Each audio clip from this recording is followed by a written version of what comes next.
Arridete per favore, arridete. Guardate qua. Aspetta, che a me da italiano.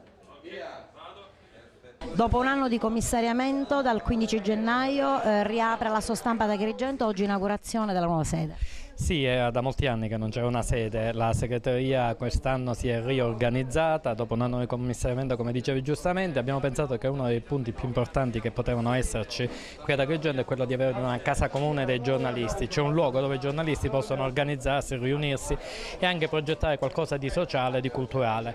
Abbiamo trovato questa sede che ci è stata concessa dal sindaco, lo ringraziamo molto, da questo momento in poi naturalmente procederemo con altre iniziative. Un momento importante dopo tanto travaglio per la Sostampa di Agrigento.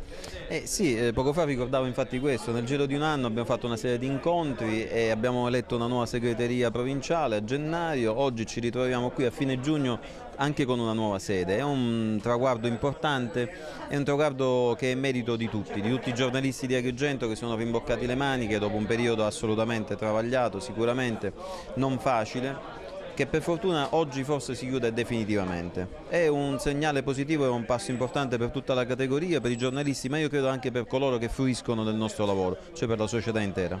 Un punto di riferimento importante, si diceva, proprio in questo momento storico per la professione del giornalista, principalmente nella nostra provincia. Certo. La nostra professione è a rischio, non c'è dubbio, ci sono sicuramente dei poteri forti nella nostra nazione in generale che cercano di togliere quel diaframma che c'è nei confronti della gente. Il nostro ruolo è quello di dare notizie, di darle con obiettività, con certezza, con tutti i crismi dell'ufficialità e della nostra deontologia, seguendo la nostra deontologia.